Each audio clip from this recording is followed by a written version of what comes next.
అంటే 1,60,000 కోట్ల రూపాయలు ప్రాజెక్టుల నిర్మాణానికి ఆంధ్రప్రదేశ్కు సమకూరుస్తున్నారు.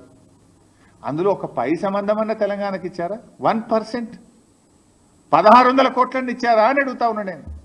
ఇయ్యనప్పుడు 8 ఎంపీలు బీజేపీ గెలిచి ఏం ప్రయోజనం? 2 కేంద్ర మంత్రులు ఈ రాష్ట్రం నుంచి ఉండి ఏం ప్రయోజనం? మీరున్నది పదవులు అనుభవించడానికా, ప్రజలకు సేవ చేయడానికా? ఈ రాష్ట్ర హక్కులు కాపాడడానికా, ఈ రాష్ట్ర హక్కులు హరిస్తుంటే కళ్ళు మూసుకొని కూర్చోవడానికి ఉన్నారా అని చెప్పి నేను అడుగుతా ఉన్నా.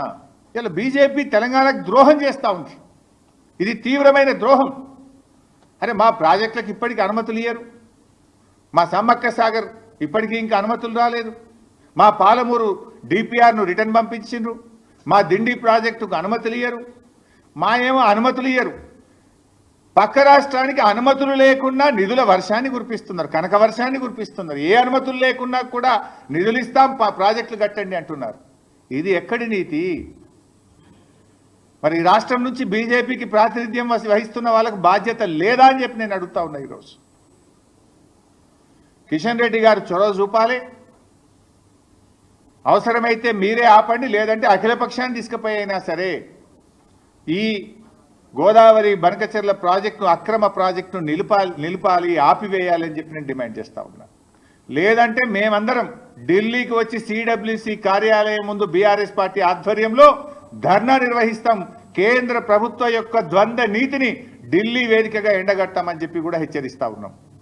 ఇవాళ కేసీఆర్ గారు చాలా ముందు చూపుతో ఆనాడు గోదావరి ట్రిబ్యునల్ వచ్చే ప్రమాదం ఉంది, కృష్ణాలో మనకు ఎక్కువ షేర్ వస్తుంది కనుక కృష్ణాలో మనకు స్కోప్ ఎక్కువ ఉందని 9 ఏళ్లు పోరాడి సుప్రీంకోర్టు మెట్లెక్కి కేసీఆర్ గారు సెక్షన్ 3ని కొత్త ట్రిబ్యునల్ను కృష్ణానది మీద సాధించారు. ఎందుకు? అక్కడ మనకు పరివాహక ప్రాంతం ఎక్కువ ఉంది, మనకు నీటి వాటా పెరుగుతుందని చెప్పి మేము సాధించినాం. ఆ రోజు గోదావరి మీద కూడా ఏదో ఒక రోజు ట్రిబ్యునల్ వస్తుందని ముందు చూపుతోని కేసీఆర్ గారు ఇవాళ ప్రాణహిత చేవెళ్ళకు ఆ రోజు 160 టీఎంసీలు ఉంటే కాళేశ్వరం ప్రాజెక్టుకు 240 టీఎంసీల నీటి కేటాయింపులు చేసినాం. దేవాదులకు 38 టీఎంసీలు ఉంటే 60 టీఎంసీల నీటి కేటాయింపులు చేశాం. సీతమ్మ సాగర్కు 67 టీఎంసీలు నీళ్లు కేటాయించాం. సమ్మక్క సాగర్కు 47 టీఎంసీలు కేటాయించాం. చెనాక కొరాటాకు 5 టీఎంసీలు, వార్ధా ప్రాజెక్టు తమ్మిడిహట్టి దగ్గర 20 టీఎంసీలు. ఇట్లా ఆ 969 టీఎంసీల మనకు నీటి కేటాయింపుల్లో దాదాపు 950 టీఎంసీలకు నీళ్లు కేటాయించి ప్రాజెక్టులను ప్రారంభించుకున్నాం. కొన్ని పూర్తి చేసుకున్నాం, కొన్ని ప్రాసెస్లో ఉన్నాయి. దాన్ని మీరు కొనసాగించి హక్కును కాపాడతారా? ఇవాళ నీవు ప్రాజెక్టు పూర్తి చేయలేదు, నువ్వు పూర్తిగా నీళ్లు వాడతలేవు కనుక నీళ్ళు కిందికి పోతున్నాయి. రేపేమంటారు ట్రిబ్యునల్ వచ్చినప్పుడు? అరే గన్ని 100,000 కోట్లు 80,000 కోట్లు పెట్టి కట్టింది కదా, ఆ ప్రాజెక్టును మూలకు పెడతామా? ప్రజాధనం వృధా అవుతుంది కదా, నేషనల్ వేస్ట్ కదా అని రేపు నీళ్లు కేటాయిస్తారు కదా. ఇది ఒక కుట్ర, ఇది ఒక పథకం ప్రకారంగా జరుగుతుంది. మరి అన్ని నీళ్లు ఉన్నాయి, సముద్రంలో కలుస్తున్నాయి నిజమే అయితే చంద్రబాబు నాయుడు గారు ఆ రోజు కాళేశ్వరం ప్రాజెక్టు అనుమతులు ఎందుకు రద్దు చేయమన్నాడు? ఆ రోజు భక్త రామదాస్ ప్రాజెక్టు అనుమతులు ఎందుకు రద్దు చేయమన్నాడు? దీనికి సమాధానం చెప్పాలి కదా. నీళ్ళు బాగున్నాయి అంటున్నావు కదా, ఉంటే మరి ఆ రోజు ఎందుకు ఆపమని లెటర్లు రాసినావు? అంటే ఇది ఒక కుట్ర. ఇప్పటికైనా రాష్ట్ర ప్రభుత్వం మేల్కోవాలని చెప్పి కూడా నేను విన్నవిస్తా ఉన్నా. ఎందుకంటే అవి వరద జలాలు కాదు, తెలంగాణ రాష్ట్ర ప్రభుత్వం పూర్తి స్థాయిలో వినియోగించకపోవడం వల్ల కిందికి పోతున్నటువంటి జలాలు అవి. ఇకపోతే మరొక విషయంలో బీజేపీ తెలంగాణకు ద్రోహం చేస్తూ ఉంది. ఇప్పుడు బచావత్ ట్రిబ్యునల్, గోదావరి ట్రిబ్యునల్ ఒక అవార్డు ఇచ్చింది. పోలవరం ద్వారా 80 టీఎంసీల నీళ్లను మళ్లించినట్టయితే, ఏది కృష్ణా పరివాహక ప్రాంతానికి మళ్లించినట్టయితే ఆ 80 టీఎంసీలు పైన ఎగువన ఉన్న రాష్ట్రాలకు చెందుతాయి అని స్పష్టంగా బచావత్ అవార్డు ఇచ్చింది. బచావత్ అవార్డు అనేది భగవద్గీత ఈ దేశంలో, అది సుప్రీంకోర్టు కూడా దాంట్లో ఇంటర్ఫియర్ కాదు, అది భగవద్గీత లాంటిది. ఆ బచావత్ అవార్డు ఏం చెప్పిందంటే ఆ 80 టీఎంసీల్లో తెలంగాణకు 45 టీఎంసీలు, అదేవిధంగా కర్ణాటకకు 25 టీఎంసీలు, మహారాష్ట్రకు 14 టీఎంసీలు అని చెప్పింది. ఆ బచావత్ అవార్డు ప్రకారం కర్ణాటక అప్లై చేసింది సిడబ్ల్యూసికి. ఇక వాళ్ళు ఆంధ్రప్రదేశ్ వాళ్ళు పట్టిసీమ పెట్టి నీళ్లు డైవర్ట్ చేసిండ్రు, మాకు 25 టీఎంసీలు ఇవ్వండి అంటే అప్పర్ భద్రా ప్రాజెక్టుకు 25 టీఎంసీలు కేటాయిస్తూ ఢిల్లీ వాళ్ళు సిడబ్ల్యూసి అనుమతి ఇచ్చేసింది. అదేవిధంగా మహారాష్ట్ర వాళ్ళు కూడా ఈ 14 టీఎంసీలు మాకు చెందుతాయి, బచావత్ అవార్డు ఇచ్చింది. ఎందుకంటే వాళ్ళు పోలవరంకు నీళ్లు డైవర్ట్ చేసిండ్రు అంటే ఆ 14 టీఎంసీలను అలో చేస్తూ కేంద్ర బీజేపీ ప్రభుత్వం సెంట్రల్ వాటర్ కమిషన్ అనుమతిచ్చింది. అదే పద్ధతిలో తెలంగాణ మనం 45 టీఎంసీలు మాకు దక్కుతాయి, ఓ బచావత్ అవార్డు ఇచ్చింది. ఈ 45 టీఎంసీలు మేము పాలమూరు ఎత్తిపోతల పథకానికి కేటాయించుకుంటున్నాము, దీనికి అనుమతి ఇవ్వండి అంటే డిపిఆర్ వాపసు పంపుతారు. అంటే ఒక అవార్డులో 3 రాష్ట్రాలకు కేటాయించారు, 45 తెలంగాణకు, కర్ణాటకకు 25, మహారాష్ట్రకు 14. కర్ణాటక 25 ఒప్పుకుంటావు, మహారాష్ట్ర 14 ఒప్పుకుంటావు, తెలంగాణ 45 ఎందుకు ఒప్పుకోవు? ఇది బీజేపీకి తెలంగాణ పట్ల ఉన్న వివక్షకు నిదర్శనం, కుట్రకు నిదర్శనం, కక్షకు నిదర్శనం. తెలంగాణకు బీజేపీ చేస్తున్న ద్రోహానికి ఇది ఒక ఉదాహరణ అని చెప్పి నేను మనవి చేస్తా ఉన్నాను. ఇంత దుర్మార్గంగా ఎట్లా వ్యవహరిస్తారు? సో అందువల్ల పాలమూరుకు ఈ డిపిఆర్ ఎందుకు వాపసు పంపిండ్రు? అదే బచావత్ ఇంకో మాట చెప్పింది, 90 టీఎంసీల కంటే ఎక్కువ తీసుకుపోయినా కూడా ఇదే నిష్పత్తిలో పై రాష్ట్రాలకు ఈ నీటి వాటాలు కృష్ణానదిలో కేటాయించాలి అని చెప్పిండు. ఇప్పుడు 200 టీఎంసీలు తీసుకుపోతా అంటుండు చంద్రబాబు గారు. 200 తీసుకపోతే బచావత్ ట్రిబ్యునల్ అవార్డు ప్రకారం ఏది 45-21-14 కదా రేషియో, 45 తెలంగాణ, 21 కర్ణాటక, 14 మహారాష్ట్ర. ఆ రేషియో ప్రకారంగా తెలంగాణకు ఎంత రావాలి? 112 టీఎంసీలు రావాలి. ఇప్పుడు కృష్ణాలో ఇంకో 112 అదనంగా రావాలి. 112 ఇవి పాతయి 45 కలిపితే ఎంత అవుతుంది? 147 టీఎంసీలు అవుతుంది. మన దిండికి నికర జలాలు ఇవ్వచ్చు, మన పాలమూరుకు నికర జలాలు ఇవ్వచ్చు, మన కల్వకుర్తికి కూడా నికర జలాలు కేటాయించుకోవచ్చు. మరి ఇది ఎందుకు అడగడు రేవంత్ రెడ్డి? అడగడు ఎందుకు?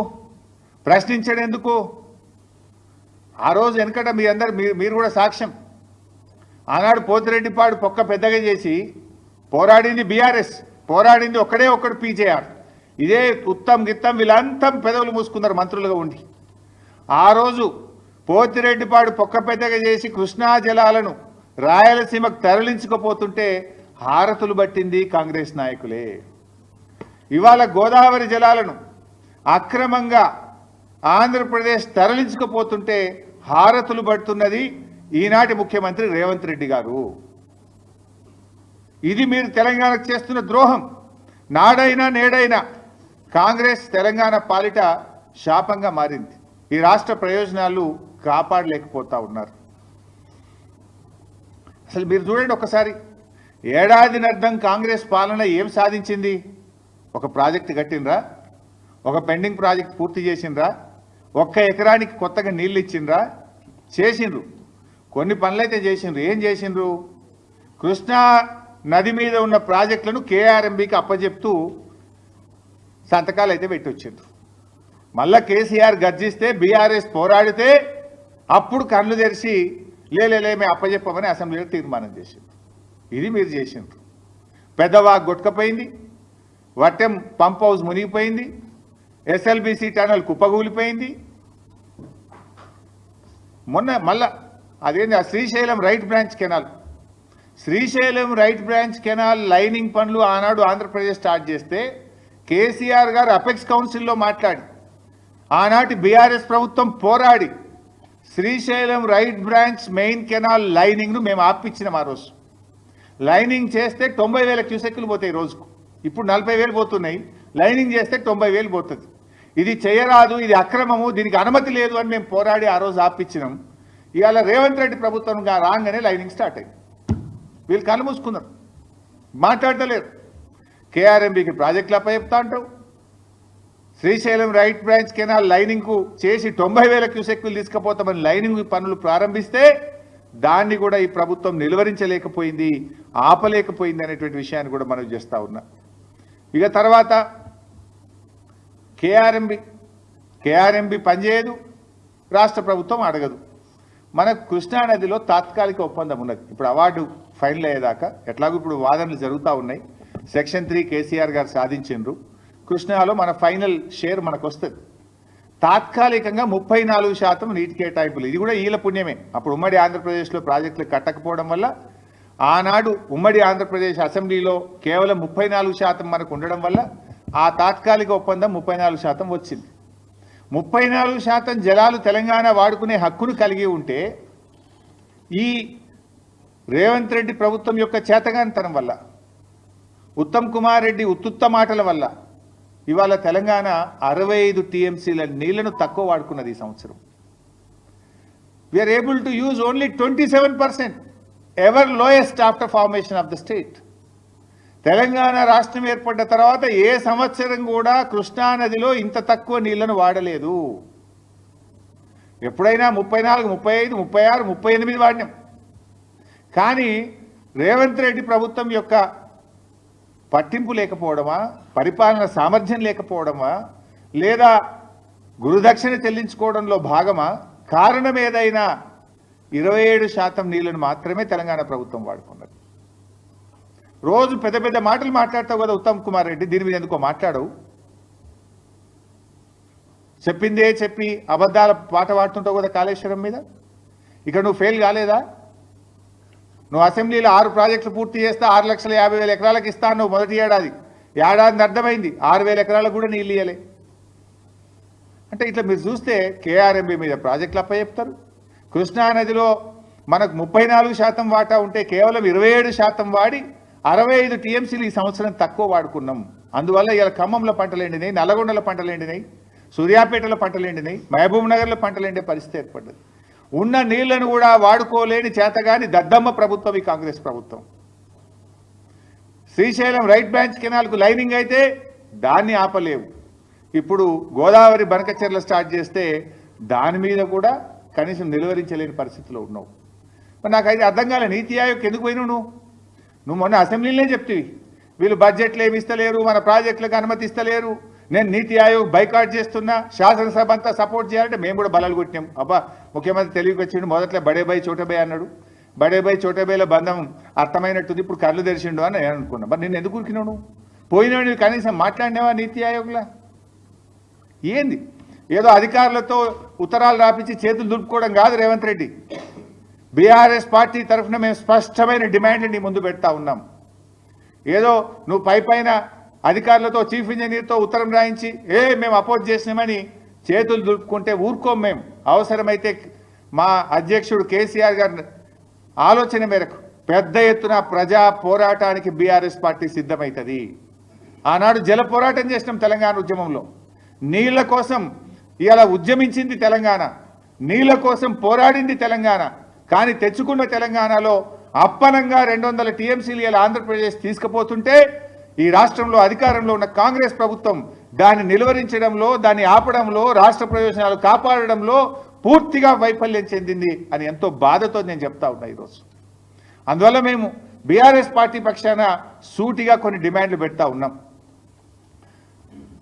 రేవంత్ రెడ్డి గారు ఇవాళ ఈ విషయం మీద సీరియస్నెస్, ఈ రాష్ట్రం యొక్క సీరియస్నెస్ కేంద్రానికి తెలవాలంటే, బీజేపీ మీద ఒత్తిడి తేవాలంటే వెంటనే అఖిలపక్ష సమావేశాన్ని పిలవాలని చెప్పి బీఆర్ఎస్ పార్టీ డిమాండ్ చేస్తూ ఉంది. నంబర్ 2, ప్రత్యేక అసెంబ్లీ సమావేశం పెట్టి గోదావరి బనకచెర్ల ప్రాజెక్టును తెలంగాణ రాష్ట్రం తీవ్రంగా వ్యతిరేకిస్తుందని అసెంబ్లీలో చర్చించి, అసెంబ్లీలో ఏకగ్రీవ తీర్మానం చేసి కేంద్ర ప్రభుత్వానికి పంపాలని చెప్పి మేము డిమాండ్ చేస్తూ ఉన్నాం.